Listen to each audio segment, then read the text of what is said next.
So I wanted to make a quick video highlighting some unique items I think people may have passed in their researching and thinking about what to put in their emergency kits. And I think these 5 items that I'm going to mention today, I think unanimously, everyone I think would agree these are, you might as well put it in your kit, there's no reason not to. To start, we'll go with, how about the Aqua Hydrate water.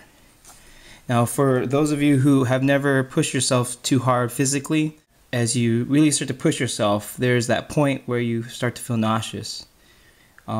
It's part of the Krebs cycle, the way that our body produces energy, and eventually you build this sort of stomach acid that can lead to you feeling like you have to throw up. And so obviously in a situation where you're pushing yourself harder than usual, you're panicking, you're running around, you are probably going to, even if you're especially on an empty stomach, you may have that feeling and you're going to lose precious fluids. So this is a product actually that I encountered in my CrossFit class, and it works.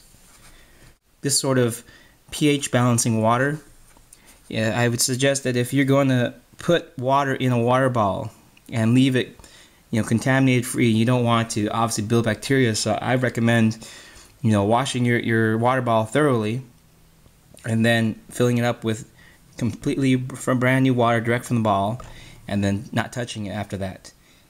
Here's like a typical sports and vitamins water. It even says here, the leading sports or vitamin enhanced drink has a pH of 4, is 100,000 times more acidic than this water. This brand right here I've used a lot in my, like I said, my CrossFit class. It works. Highly recommended. Number 2 is caffeine. I think a lot of people miss this. Disasters, emergencies, any kind of situations like that, it can happen at unexpected times. And so one of the things that all of us unfortunately cannot overcome or defeat is our energy. If this situation happens at night, or let's just say for example you had a long day, I mean, let's stick to realistic situations here. Let's just say for example it's been a long day, but at the end of the night something bad happens, maybe to your child or something, you have to rush to the hospital and you have to drive and you're tired. You don't need to compound the situation by falling asleep at the wheel. Throughout the whole night, it's going to be a rough night. And if you need to stay awake, you might want to consider some caffeine. Now, caffeine naturally, it increases the speed of our metabolism. So that's why it's illegal in the Olympics, because it can actually make you perform more. It'll help you utilize your fat stores, your carbohydrate stores more quickly. Now, if you have health issues, of course, everyone's going to say, yeah, I would say if you have a lot of health problems, I mean, seriously, it's to that point you can't even have caffeine. I would recommend that you consider changing your lifestyle. For most individuals, I think they can handle coffee. So me, for example, in my emergency kit, I like this specific brand. This is, when I was in Japan, this is just awesome, this brand right here.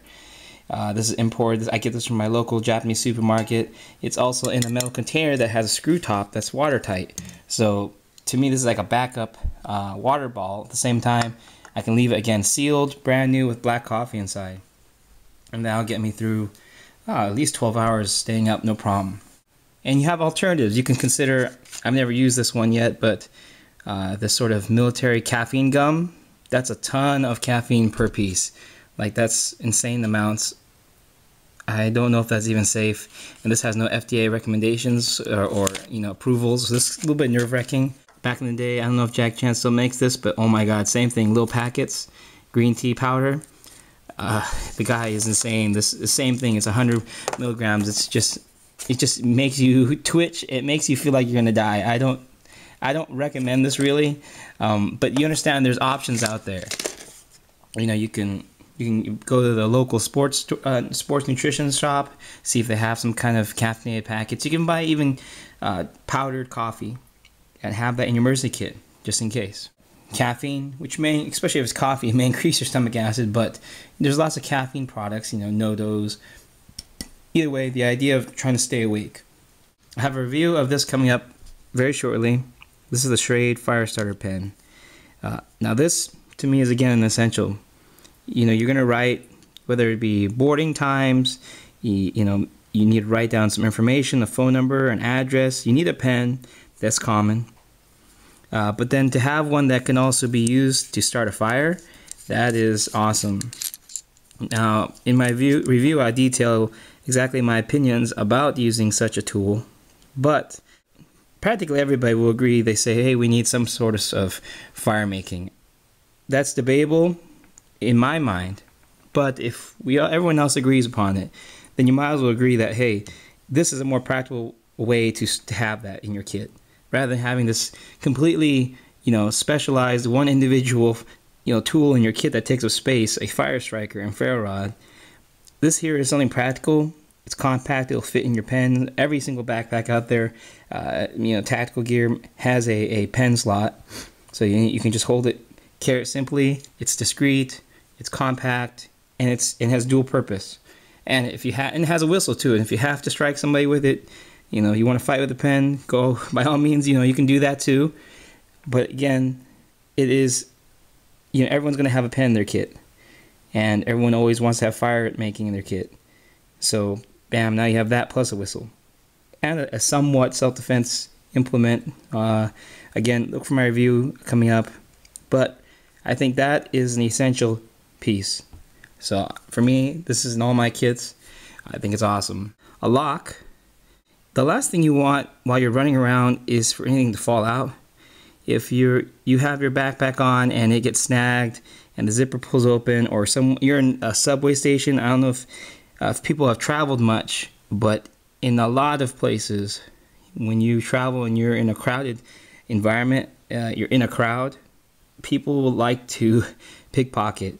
You just really don't know. Sometimes it's not even intentional. Sometimes they just, you're just such in close proximity, everyone's rubbing up against each other that, it's just possible that something opens. And it's not so much, of course, this is not a deterrent. Pickpockets know how to use razor blades and cut the bottoms of your bag. That's why they have those bags that have the kind of fenced, the little mesh lining that's made of metal. But it's more that you don't have to pay attention to whether or not your bag has unzipped. Like, it's a thought that you don't have to worry about. Because if you're sitting on a train and you're worried about, one thing, you're thinking about where you have to go next, you're thinking about the situation that you're trying to deal with, and in the back of your mind, you have to also keep looking at your bag, or you forget. This is where a simple lock, you see how this one here, it's made by Toomey, but it just has only 3, so it's very minimalized. I don't want to shift through a lot. It's clear, it's visible, it's got a distinct feel. It's not really, like I said, it's not meant to be overbuilt, but it's easy. It's really easy to operate, easy to unlock, lock, and really it's just there to, again, help me not have to think about that. I mean, if you want, you could perhaps substitute this with one of those S-beaners, which is fine too. And the 5th item, finally, I never see any YouTube reviewers talk about this, a waterproofer, a spray. This here is by Soft Sole. You pick this up at your local sports chalet, sports mart, your sporting goods store. And it literally is a spray can. Spray it like hairspray, and you spray it on your clothing, your Maxpedition, you have your shoes, everything. You just spray it, just coat it, and I'll be honest, it takes quite a lot of coats. Like, spray it like you're painting, not like you're just spraying a little bit. Why this is good is because realistically, a poncho is not exactly the most effective thing. It's noisy, it's fragile. I'll be reviewing shortly a very heavy-duty, nice poncho that I think you guys will be pretty impressed by. I'm looking forward to getting it. But in general, a poncho is perfect for like a car emergency kit. That if it's raining and you have to go outside your car to change a flat tire, you're going to be happy you have a poncho. But in normal circumstances, most of us, and realistically, a poncho is just not durable enough to survive anything. And it's not exactly the most convenient way to travel, all those things combined. And I think for a lot of us, we have our favorite jacket, we have our favorite, our favorite bag, we have things that we feel are durable. For example, this is my favorite vest back here right now, and it's because it's so flat and compact, but it's polyester, it's very durable. And I just know that when for example, when I'm outdoors and stuff and there's trees, branches, this is something that can withhold and withstand it and won't be snagged and get a hole. So it's durable. But since this is not wool, or a waterproof material, I still want to use it. So that's where waterproofing comes along. You know, I can spray my bag, help protect that if it rains, because I'm not intending to stay in the rain. But if I'm caught in some rain or some water, that'll be a solution right here. Same thing for now, my clothing, my jacket. If you're gonna put, you know, it's strange, a lot of people don't think to put clothing in their emergency kits, but that probably is one of the most important aspects. You know, we're talking shelter. Shelter in modern settings means clothing. You don't really need a blanket if you have a nice jacket, and a jacket's gonna be much more functional than a blanket. So I always pack a nice good jacket or a vest, something compact, and you can't always get waterproof. I do have waterproof versions, like here's a Timberland waterproof, you know, it's like a windbreaker. It's nice, it's got pockets. I mean, it's almost similar to a tactical poncho, to believe it or not. I mean, it has that front pocket, you know, it zips up all the way, hoodie, zip pockets, you know, you can cinch the sleeves, all of it. It's pretty good. I use this around the shop because the metal dust, it's just easy, it just brushes off. But again, it has that noise. Even though this is very good quality, this is not like your cheap, it's not like a soft nylon. It's actually, you know, it's waterproof, so it's much more durable. I mean, you go to REI, you go to any outdoor store, you're gonna find some heavy duty stuff, and it's very weather resistant. But if you don't like that style of clothing, if you don't wear it normally, if you're not comfortable wearing this type of clothing, that's where I'm saying you could use your waterproofer spray and spray other types of clothing that you do prefer, and essentially, you know, give it some water resistance. Also, the waterproofer is odorless, so really there's no reason not to spray it. So there are 5 items, you know, that I think unanimously you can put in any kit. I think everyone can use it. There's no reason not to. It just improves everything. It's logical. I think everyone can agree on it. I personally have used these products and I enjoy them. They work, you know, they're effective, and in most everyday cases they apply. So thank you for watching. I hope these tips were helpful.